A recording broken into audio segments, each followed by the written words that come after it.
Boa tarde, agradeço o convite do Sérgio, do presidente Fernando Henrique, Maria Helena, Nadeca Setúbal, de eu estar aqui nessa mesa. Infelizmente, eu acho que a plateia não vai gostar muito do que eu vou falar. Isso tem sido a praxe. Mas, Convidado basicamente, justamente por isso, professor. basicamente, a gente chegou a um ponto que eu vou falar o seguinte: o que aconteceu no Brasil nos últimos 10 anos, inclusive com o aumento de gasto com o pessoal em todos os níveis de governo, era para a gente estar vendo uma revolução na área de educação que a gente não consegue ver. É claro que melhorou, é claro que o Brasil vem avançando em política e financiamento da educação desde a década de 90, desde o Fundef, com Paulo Renato, com Maria Helena, todo mundo que trabalhou nessa área. Mas o crescimento do gasto com a educação nos últimos anos é uma coisa absolutamente espetacular. E a má notícia que eu tenho é que, eu falei isso para o deputado Lelo Coimbra, que eu acho que era o relator, era da comissão, né? E eu falei muito claro para ele, o que está no Plano Nacional de Educação do Brasil gastar até 10% do seu PIB até 2024 com educação, simplesmente é impossível. A gente não vai gastar 10% do PIB com educação até 2024 e corre o risco do gasto com a educação sobre o PIB cair. Dito isso, vamos aos números. Vou passar números muito básicos, falar um pouco do gasto com a educação e fazer algumas considerações. Isso aí, ainda baseado na série do PIB antigo, mas o que interessa é o crescimento. Isso aí é a despesa primária do governo central. Despesa primária é tudo que o governo gasta, o governo federal, aí não tem estados e municípios, e não tem conta de juros. Toda a despesa do governo passou de 11% do PIB em 91 para 20% do PIB em 2014. E ainda é série do PIB antigo, mas o que interessa é a variação. Você tem um crescimento aí de 9 pontos do PIB, no período que vai de 91 a 2014, que foi semelhante ao crescimento da carga tributária. Ou seja, nesse país que começou a fazer superávit primário a partir de 99, o que a gente vê é que a gente fez todo o ajuste fiscal em cima de receita. Claro que teve modificações no gasto, a gente fez várias reformas estruturais na década de 90, lei de responsabilidade fiscal, que foram marcos muito importantes. Mas você tem uma despesa em quase todos os governos, desde o início dos anos 90 até hoje, de um crescimento muito forte do gasto público. A gente só conseguiu ter uma economia que o gasto crescia com responsabilidade fiscal porque carga tributária aumentou.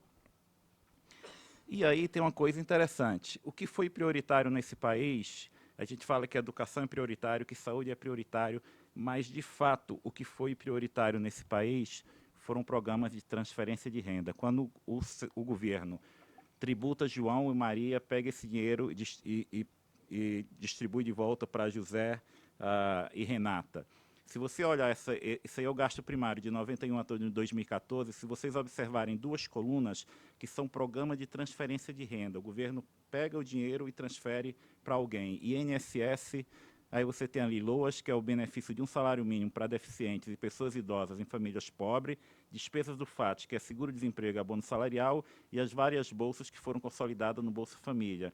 Essas duas colunas somadas explicam 6 pontos do PIB, desse crescimento de 9 pontos do PIB. Isso é quase 68% do crescimento da despesa primária.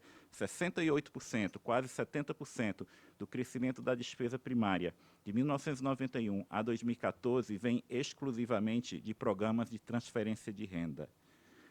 Se a gente acrescentar aí a aposentadoria de funcionários públicos, que teve um crescimento muito grande ali na primeira metade dos anos 90, os programas de transferência de renda explicam quase um pouco mais de 80% do crescimento da despesa primária. Ou seja, 80% do crescimento da despesa primária em relação ao PIB de 1991 a 2014 ocorreu exclusivamente com programa de transferências de renda. Isso foi a prioridade do Brasil que veio da Constituição. E aí tem uma coisa interessante, quando a gente olha vários governos, 91 a 94, 95 a 2012, do presidente Fernando Henrique, 2003, 2010, 2011, 2014, em todos os governos no Brasil, pós-Constituição, sem exceção, o prioritário foi gasto social. O que muda é a composição do que a gente chama gasto social. Mas olha que o que eu estou chamando aí gasto social, novamente, só são os programas de transferência de renda. Aí não está a saúde e aí não está a educação. O grande debate que a gente tem no Brasil hoje é o seguinte: parte importante de política social como a NECA Setúbal mostrou, é gasto com educação, que beneficia crianças pobres em famílias pobres e principalmente em regiões pobres.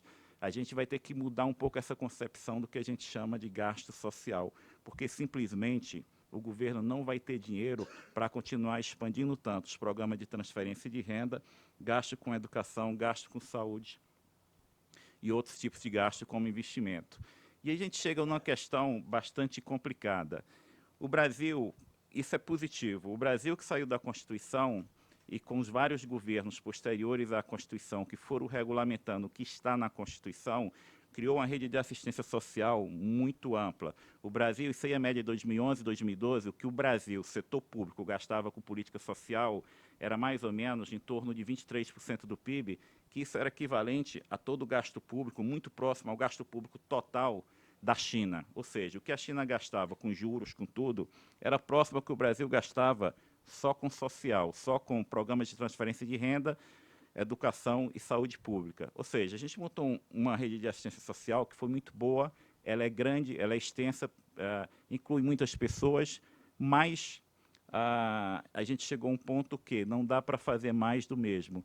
Essa expansão de rede social agora terá que vir em parte de qualidade, porque simplesmente aumentar o gasto em relação à PIB simplesmente não tem espaço fiscal. Aqui, para deixar muito claro o ponto, o Brasil começou um regime de metas de primário em 1999 com o governo Fernando Henrique Cardoso. Isso aí é a despesa primária em cada ciclo de governo. A despesa do governo central, não tem estado nem município. Despesa do governo central primária, que significa que não tem pagamento de serviço da dívida, não tem juros. Fernando Henrique Cardoso II, a despesa primária, em 4 anos cresceu meio ponto do PIB. Lula 1 ponto do PIB, 1,1. Lula 2, 0,2 do PIB, porque o PIB no Lula 2 estava crescendo 4,6% ao ano, em decorrência de uma conjuntura externa extremamente favorável e também de várias reformas que o Brasil fez ao longo dos anos 90. Aí vem Dilma 1. No primeiro ano do governo Dilma 1, a despesa não cresceu em relação ao PIB. Em 2012, 13 e 14, em 3 anos de governo, o crescimento da despesa primária foi equivalente ao que ocorreu nos 12 anos anteriores. O governo Dilma 1, que recebeu um superávit primário, o Lula 1 recebeu a herança bendita, que foi um superávit primário de mais de 3 pontos do PIB. O Lula 1, o único esforço que ele fez foi aumentar um pouquinho o superávit primário e continuar com a mesma mix de política econômica que recebeu do governo Fernando Henrique Cardoso. A partir do Lula 2, em 2007 e 2008, algo que era temporário, um combate a uma crise, se transformou num conjunto de políticas permanentes, extremamente danosas, que vai influenciar o que será o Brasil até o final dessa década e vai influenciar também o gasto com a educação. O Brasil começou a fazer várias intervenções na economia, mudou marcos regulatórios que não eram necessários e o governo resolveu fazer políticas setoriais, tornando o BNDES, que é um banco bom, que tem uma estrutura de financiamento que é estabelecido desde a Constituição. A gente está falando de um banco que, sem a ajuda do Tesouro, consegue emprestar 90 bilhões de reais por ano. É um banco que chega a ser maior do que o Banco Mundial. Mas o governo, há 7 anos atrás, falou o seguinte: esse banco que empresta 90 bilhões de reais por ano, eu quero que ele empreste o dobro, de 180 bilhões de reais. E o que foi que o governo fez de 2007 a 2014? O governo aumentou sua dívida não em 10, em 20 ou 30 bilhões, em 500 bilhões de reais. Isso é meio trilhão de reais. O governo aumentou a dívida em meio trilhão de reais, 500 bilhões, mandou para o BNDES e pediu para o BNDES emprestar a juros subsidiados. Muitas vezes, juros abaixo da inflação. E o governo falava, faça isso que eu vou cobrir sua perda, eu faço a subvenção econômica. O que aconteceu? O governo não pagou essa perda do BNDES. Isso é o que se chama uma das pedaladas fiscais. Aí vocês vão me falar o seguinte: mas agora o governo está mudando a política. Está, só que quem pegou o empréstimo em 2013 para comprar um caminhão a um juro de 3% ao ano, essa era a taxa, pegou esse empréstimo por 5, 6 anos. 2013, esse empréstimo vai até 2018, 2019. A gente está numa situação paradoxal que o governo aumentou todas as taxas de juros de bancos públicos, reduziu os subsídios daqui para frente, só que ele tem uma conta para pagar do passado, que uma conta de subsídios do orçamento do governo federal, há 3 anos atrás, era uma conta de 7, 8 bilhões por ano. Quanto será essa conta de subsídios que está no orçamento para o próximo ano? 28 bilhões de reais, exatamente igual ao mesmo valor do Bolsa Família. E é impossível reduzir, porque o governo só está pagando subsídios atrasados. Então, até o final do governo Dilma, e talvez até um pouquinho no próximo governo, o governo vai ter uma conta de subsídios para pagar, que é uma despesa primária, que compete com recurso para educação, saúde, do mesmo valor do Bolsa Família, por causa desses empréstimos absurdos que foram feitos. Dito isso é uma tabela grande, eu só vou me concentrar em duas mensagens. Quando a gente olha o governo Dilma, 2011 a 2014, tem uma conta que, novamente, ela se destaca. O padrão do crescimento é o mesmo. O custeio de gastos sociais aumenta muito, e você tem saúde e educação que começa a aumentar bastante. Aí é só custeio, mas eu vou abrir esses dados. Mas tem uma conta ali que é subsídios, voltando, reenfatizando esse ponto, despesa com subsídio do orçamento era 0,2 do PIB, 0,3 do PIB. Essa conta terminou o governo Dilma em 1 ponto do PIB. A má notícia é que ela está subestimada, porque você tem várias dessas, do que a gente chama de pedalada, subsídios aos bancos públicos que não estavam sendo pagos. Então, essa conta de subsídio vai ser ainda maior. Nessa conta de subsídio, eu estou incluindo a desoneração da folha salarial, que foi um custo para o Tesouro, que ele tem que compensar a Previdência, e estou incluindo também subsídios ao setor elétrico e também o Minha Casa Minha Vida, que aí é uma parte grande que é subsídio. A parte que é subsídio eu estou incluindo aí. Aí tem uma questão complicadíssima, que aí a gente entra na parte específica de educação. Isso aí é o gasto com educação, novamente, do governo federal, aí não tem os dados de Estado e município. Essa parte, eu vou explicar exatamente o que é esse dado. Eu coloquei aí pessoal ativo e inativo. Eu coloquei inativo em vermelho, porque depois eu vou tirar. Isso aí é tudo em valor real de outubro de 2015, de hoje. O que a gente tem, a gente pode ver claramente que teve um crescimento espetacular no gasto de educação do governo federal. Se a gente olha 2010 a 2014, nos últimos 4 anos, o crescimento real foi de 8% ao ano, em uma economia que o crescimento real do PIB foi de 2% ao ano. Ou seja, se a gente olha, o que mais cresceu foi custeio. O crescimento real do custeio nos últimos 4 anos foi de 11% ao ano. É muito claro, você olha uma tabela dessa num país que nos últimos 4 anos o crescimento médio do PIB foi 2% ao ano e o gasto com a educação cresceu 8% ao ano, que a educação foi prioritário. O problema é para onde esse dinheiro foi e qual foi o resultado. Se a gente tira, vamos tirar inativo, porque não é bom falar que inativo é gasto com a educação. Quando a gente classifica as despesas como função inativo, o gasto com a educação inativo sai. Então, vamos tirar o inativo da tabela e vamos olhar por alguns programas. Alimentação e Nutrição, que é um programa que o governo federal manda o dinheiro para municípios. Ensino Fundamental, Profissional Superior, Educação Básica, transferência para a Educação Básica, isso aí é transferência voluntária. E também a parte do governo do Fundeb está aí, o que é a parte do governo federal, e tem outros aí. Aí muda um pouco a classificação, que o que era ensino fundamental depois passa a ser classificado tudo como educação básica. Mas, novamente, tem uma coisa muito clara, por exemplo, nos últimos 4 anos, você teve um crescimento real da despesa com ensino profissional de 168%. Isso é 28% ao ano. O Brasil gastava com ensino profissional em 2010, 4,9 bilhões, gastou no ano passado 3,1 bilhões de reais. Isso foi prioridade? Foi. Isso se transformou numa mão de obra mais qualificada? Eu confesso que eu não sei. Uma observação, nessa tabela não está o FIES, porque o FIES não é despesa primária, o FIES é um financiamento, mas eu vou mostrar os dados do FIES. Mas qualquer que seja o critério, se a gente olhar agora por modalidade de aplicação, ou seja, desse crescimento do gasto com a educação, o que foi gasto direto do governo federal, o que foi transferência para Estado e município, a grande parte da transferência para Estados e municípios, com novos programas, começa de 2006 a 2010. A partir de 2010, o valor real do que o governo transfere para estados e municípios não aumentou muito. Transferência para município aumentou, mas transferência para estados e Distrito Federal não aumentou de 2010 a 2014, e o que aumentou fortemente foram as aplicações diretas do governo federal, principalmente porque parte desse forte crescimento está em ensino superior. O crescimento real do ensino superior nos últimos 4 anos foi 10% ao ano. Novamente, uma economia que crescia 2% ao ano, o governo gastou a mais por ano com o ensino superior, a taxa de crescimento era de 10% ao ano. Se a gente pegar o que foi gasto com a educação e dividir por todo o gasto primário do governo federal, aumentou a parcela da educação na despesa do governo federal. Era 4% em 2006, passou a ser quase 8% em 2014.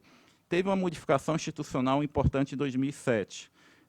Qual foi a modificação institucional? Foram 3. Primeiro, tudo que o governo transferia via Fundef e Fundeb, ele computava como gasto dele para cumprir o limite constitucional que o governo tem que gastar o equivalente a 18% da sua receita de impostos líquidos com a manutenção e desenvolvimento do ensino.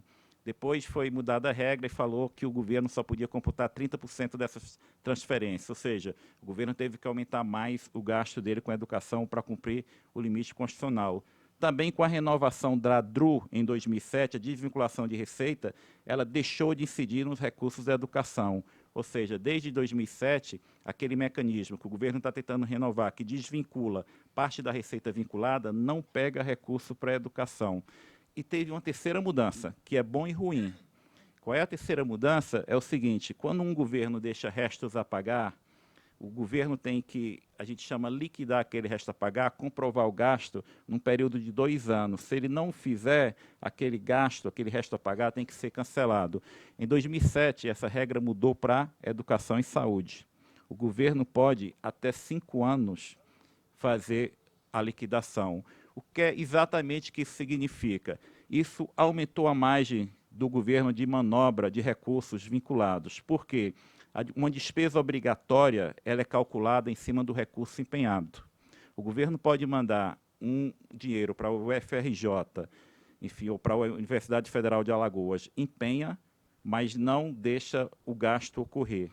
E ele tem 5 anos para fazer isso. Isso pode causar uma instabilidade, enfim, no fluxo de recursos que as universidades recebem, imenso, e hoje o governo tem essa opção. Mas, dito isso, se a gente compara só programas de transferência de renda, aí eu entro na questão de prioridade. Despesa primária com a educação aumentou muito, na parcela da despesa do governo central, mas os programas de transferência de renda também. E aí tem uma coisa interessante, que quando a gente olha o gasto público, quais são os programas que estão protegidos da crise? Educação, não.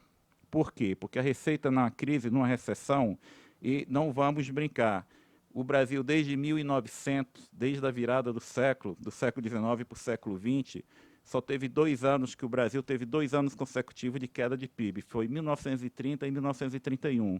Em outra sequência de anos, o Brasil teve 2 anos de queda de PIB consecutivo. Nem na década perdida, a década de 80. O Brasil vai ter um crescimento negativo esse ano de -3 e possivelmente algo semelhante no próximo ano. Isso significa que o governo vai ter queda de arrecadação, o que significa que ele vai poder cortar recursos para a educação. Aí vocês falam, e o resto dos programas sociais, os outros?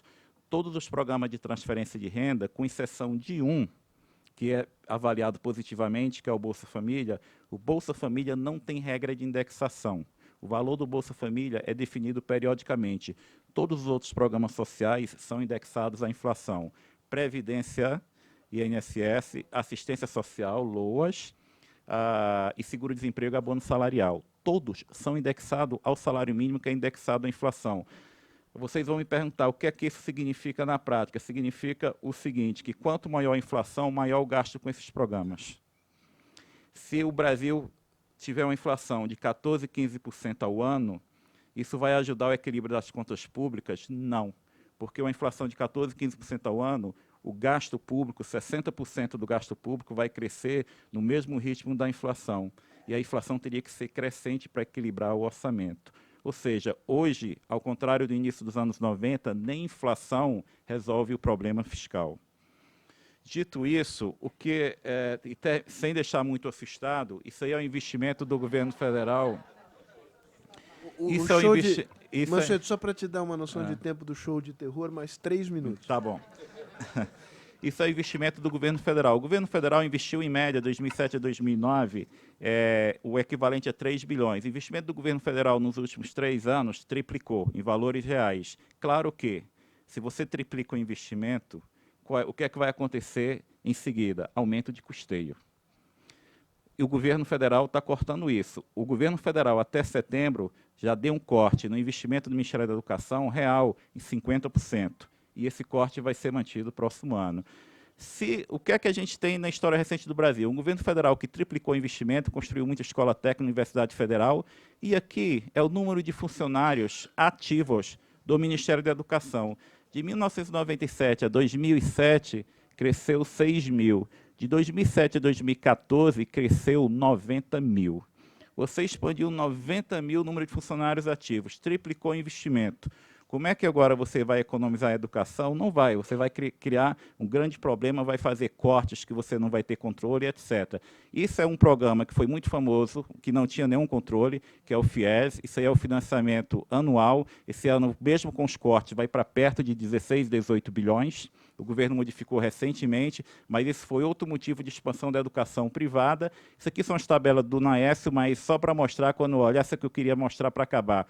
Quando eu olho ensino básico, valor por aluno, em valores de 2003, tem crescido bastante o gasto com a educação por aluno. Novamente, e a gente tem que ver o seguinte, a receita dos estados do Brasil, de 2004 a 2014, cresceu em termos reais. De todos os estados do Brasil, cresceu entre 60% e 70% em termos reais. Como o gasto com a educação é vinculado à receita, significa que o gasto com a educação nos estados do Brasil, de 2004 a 2014, cresceu em termos reais de 60% a 70%. Isso acabou. A gente chegou a um ponto que o que se esperava da continuidade desse processo não será possível, e para gastar mais com a educação, nós teremos que modificar regras em relação a outros programas sociais. Obrigado.